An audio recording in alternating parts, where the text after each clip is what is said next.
जय माता दी दोस्तों, हर हर महादेव। आप सभी भक्तजनों को हमारे आदि पूजा भक्ति चैनल में बहुत बहुत स्वागत है। करवा चौथ का व्रत किस दिन है 2024 में, और करवा चौथ का व्रत कौन कर सकता है, ये व्रत किस लिए किया जाता है, आइए सारी जानकारी हम अपने वीडियो में लेकर आए हैं।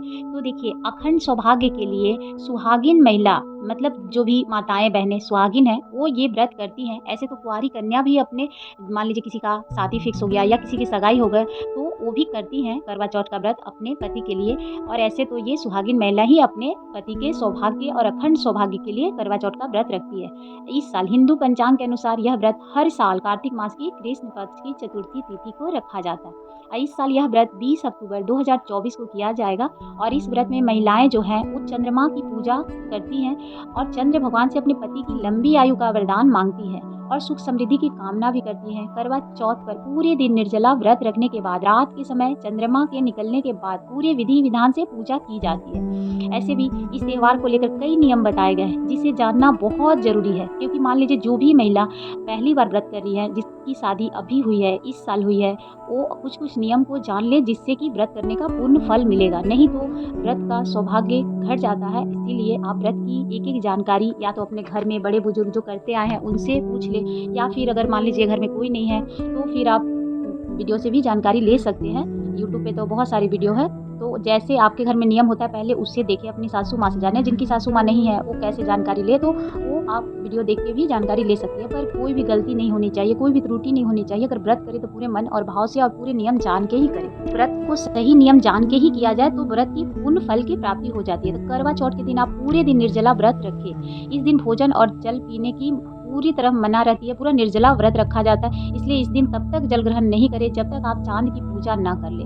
और ऐसे ये व्रत जो होता है नहाई खाई से ही इसका संकल्प मन में ले लिया जाता है। नहाई खाई आप जिस दिन करें तो आप उस दिन पूरा संकल्प ले कि मेरा व्रत ये पूरा पूर्ण हो जाए। और करवा माँ से और चंद्रमा देव से भी प्रार्थना करनी चाहिए अपने पति के लिए। और सरगी अगर आपके घर होती है तो सरगी जरूर करें, और सरगी आप 4 बजे से पहले कर ले, उसके बाद सरगी करने का फल नहीं मिलता है। कौवा बोलने से पहले हो जाना चाहिए आपका सरगी चौथ। और जो सरगी नहीं भी करते हैं वो चौथ लगने से पहले ही आप भोजन कर ले, मतलब 12 बजे के पहले ही खा ले, उसके बाद आप नहीं खा सकते। और सरगी तो होता ही है, सासू माँ देती है, जिससे सरगी खा के ही व्रत रखा जाता है। उसी समय मन में संकल्प ले लिया जाता है। उसके बाद आपको पूरा दिन निर्जला व्रत रखना है और शाम को आप पूरे विधि विधान से करवा माँ की भी पूजा करके, उस चंद्रमा देव की पूजा करके जब चंद्रमा निकले तब जाके व्रत को पूर्ण करना है। तो एक एक जानकारी अच्छे से मैं विस्तार से आपको बता दूँ। चीज पूरा ध्यान रखें, अगर आप व्रत करें तो उस दिन आप जितना हो सके किसी से भी आप लड़ाई झगड़ा न करें, आप किसी से अशब्द न बोले, किसी की चुगली न करें। जितना हो सके कम बोले, अच्छा रहता है, ज़्यादा नहीं बोलना चाहिए, क्योंकि विवाद और झगड़ा करना इस दिन शुभ नहीं माना जाता। इस दिन किसी के बारे में बुरा सोचा भी नहीं जाता, तो बोलना तो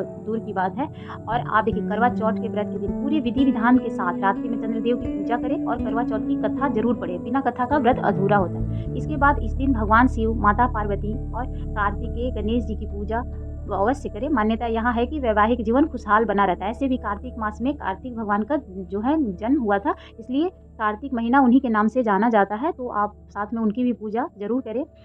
बस श्रृंगार में आपको क्या क्या सामान लेना था, देखिए करवा चौथ के व्रत में विवाहित महिलाओं को इन चीज़ जरूर धारण करना चाहिए, जो कि है देखिए, मेहंदी तो आप जरूर लगाएं, सिंदूर और मंगलसूत्र, चूड़िया, बिछिया, ये सब तो आपको धारण करनी ही है, क्योंकि आपकी मांग टीका से मतलब पूरे साज श्रृंगार आप अच्छे से कर सकते हैं। लेकिन ये सिंदूर जो हो गया, मेहंदी हो गया, मंगलसूत्र, चूड़ी और बिछिया, बिंदी, ये सब तो एकदम महत्वपूर्ण है।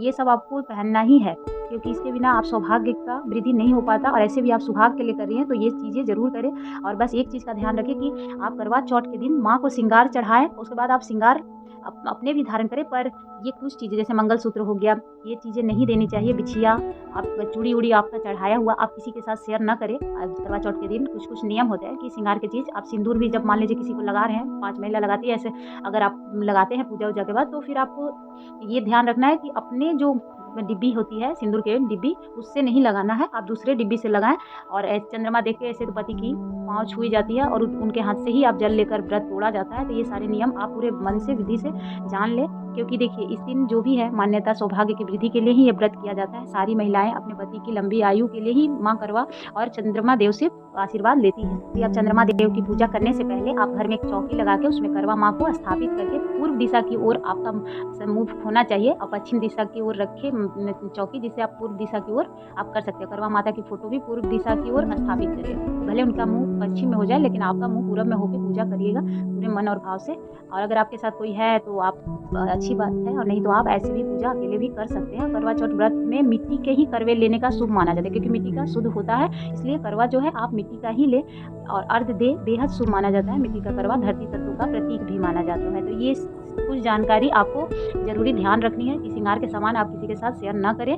आप उस दिन पूजा करें पूरे मन और भाव से, माँ को सिंदूर लगाएँ तो आप अपने जो चुंदरी होता है उसी से माँ का सिंदूर लेकर अपने माथे में लगाएँ। इस तरह से आपका सुहाग भी बढ़ेगा और सौभाग्य की वृद्धि होगी। पूरे विधि विधान से पूजा पाठ करके आप अपने पति का पैर छुए, और जब जल ग्रहण कर ले उसके बाद आपके घर में जो भी बड़े बुजुर्ग हैं उनका भी पैर छू के आशीर्वाद लेना अति उत्तम माना जाता है। और उस दिन आप तामसिक भोजन ना करें, जैसे पूजा होने के बाद बहुत लोग लहसुन प्याज खा लेते हैं, तो वो गलती मत कीजिएगा। सात्विक भोजन ही करना है। अब अगले दिन आप जैसे करते हैं कर सकते हैं, लेकिन करवा चौथ का व्रत में उस दिन पूरा नियम से किया जाता है, पूरे विधि विधान से किया जाता है। अगर आपको हमारी जानकारी अच्छी लगी हो तो एक लाइक एंड सब्सक्राइब जरूर करिएगा। धन्यवाद। जय माता दी।